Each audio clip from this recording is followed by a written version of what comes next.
The Great Shogun. The Accession of Ieyasu. His Philosophy. Ieyasu in Christianity. Death of Ieyasu. The Tokugawa Shogunate. Hideyoshi being dead, Ieyasu pointed out that he had drawn the blood for his oath not from his finger or his gums, as the code of the samurai required, but from a scratch behind his ear. Hence the oath was not binding. He overwhelmed the forces of certain rival leaders at Sekigahara in a battle that left 40,000 dead. He tolerated Hideyori till his coming of age made him dangerous, and then suggested to him the wisdom of submission.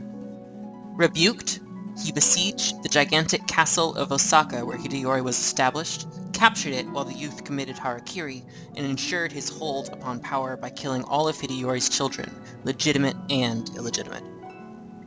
Then Ieyasu organized peace, as aimlessly and ruthlessly as he had organized war, and administered Japan so well that it was content to be ruled by his posterity and his principles for 8 generations.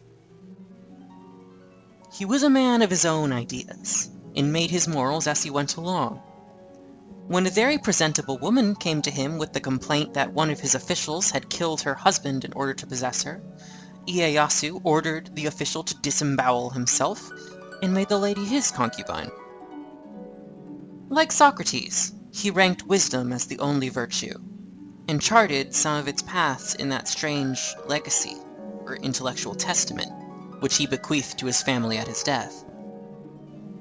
Life is like unto a long journey with a heavy burden. Let thy step be slow and steady, that thou stumble not. Persuade thyself that imperfection and inconvenience is the natural lot of mortals, and there will be no room for discontent, neither for despair. When ambitious desires arise in thy heart, recall the days of extremity thou hast passed through. Forbearance is the root of quietness and assurance forever. Look upon wrath as thy enemy. If thou knowest only what it is to conquer, and knowest not what it is to be defeated, woe unto thee. It will fare ill with thee. Find fault with thyself, rather than with others. Having captured power by arms, he decided that Japan had no need of further war, and devoted himself to furthering the ways and virtues of peace. To win the samurai from the habits of the sword, he encouraged them to study literature and philosophy, and to contribute to the arts. And under the rule which he established, culture flourished in Japan, and militarism decayed. The people, he wrote, are the foundation of the empire. And he invoked the special commiseration of his successors for the widower, the widowed, the orphan, and the lonely. But he had no democratic predispositions. The greatest of all crimes, he thought, was insubordination. A fellow who stepped out of his rank was to be put down on the spot, and the entire family of a rebel should be put to death. The feudal order, in his judgment, was the best that could be devised for actual human beings. It provided a rational balance between central and local power.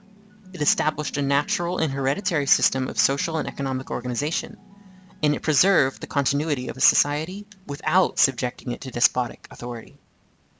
It must be admitted that Ieyasu organized the most perfect form of feudal government ever known. Like most statesmen, he thought of religion chiefly as an organ of social discipline, and regretted that the variety of human beliefs cancelled half this good by the disorder of hostile creeds. To his completely political mind, the traditional faith of the Japanese people, a careless mixture of Shintoism and Buddhism, was an invaluable bond, cementing the race into spiritual unity, moral order, and patriotic devotion. And though at first he approached Christianity with the lenient eye and broad intelligence of Akbar, and refrained from enforcing against it the angry edicts of Hideyoshi, he was disturbed by its intolerance, its bitter denunciation of the native faith as idolatry, and the discord which its passionate dogmatism aroused not only between the converts and the nation, but among the neophytes themselves. Finally, his resentment was stirred by the discovery that missionaries sometimes allowed themselves to be used as vanguards for conquerors, and were, here and there, conspiring against the Japanese state. In 1596, a Spanish galleon was forced into a Japanese harbor by Japanese boats, was purposely driven by them upon a reef that broke it in two, and then was pillaged by the local governor on the ground that Japanese law permitted the authorities to appropriate all vessels stranded on their shores. The outraged pilot, Landecho, protested to Hideyoshi's Minister of Works, Masuda. Masuda asked it how it was that the Christian church had won so many lands to be subject to one man. And Landecho, being a seaman rather than a diplomat, answered, "Our kings begin by sending into the countries they wish to conquer religieux who induce the people to embrace our religion. And when they have made considerable progress, troops are sent who combine with the new Christians, and then our kings have not much trouble in accomplishing the rest." In 1614, he forbade the practice of preaching the Christian religion in Japan, and ordered all converts either to depart from the country or to renounce their new beliefs. Many priests evaded the decree, and some of them were arrested. None was executed during the lifetime of Ieyasu, but after his death, the fury of the bureaucrats was turned against the Christians, and a violent and brutal persecution ensued, which practically stamped Christianity out of Japan. In 1638, the remaining Christians gathered to the number of 37,000 on the peninsula Shimbara, fortified it, and made a last stand for the freedom of worship. Ieyasu, grandson of Ieyasu, sent a large armed force to subdue them. When, after a 3-month siege, their stronghold was taken, all but 105 of the survivors were massacred in the streets. Ieyasu and Shakespeare were contemporaries in death. The doughty shogun left his power to his son Hidetada with a simple admonition: "Take care of the people, strive to be virtuous, never neglect to protect the country." And to the nobles who stood at his deathbed he left advice in the best tradition of Mencius and Confucius: "My son has now come of age. I feel no anxiety for the future of the state, but should my successor commit any grave fault in his administration, do you administer affairs yourselves. The country is not the country of one man, but the country of the nation. If my descendants lose their power because of their misdeeds, I shall not regret it." His descendants conducted themselves much better than monarchs can usually be expected to behave over a great length of time. Hidetaka was a harmless mediocrity. Ieyasu represented a stronger mood of the stock, and sternly suppressed the movement to restore to actual power the still reigning but not ruling emperors. Tsunayoshi lavished patronage upon men of letters, and on the great rival schools of painting, Kano and Tosa, that embellished the Genroku age, 1688 to 1703.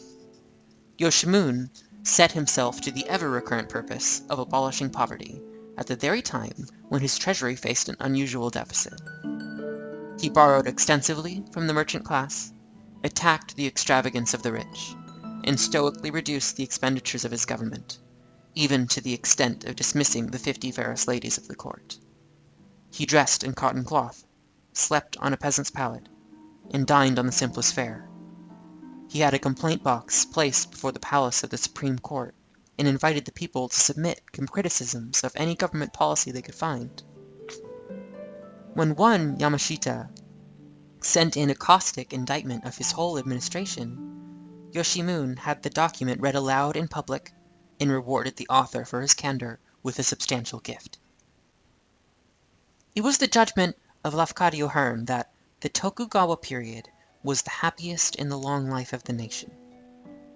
History, though it can never know the past, inclines tentatively to the same conclusion.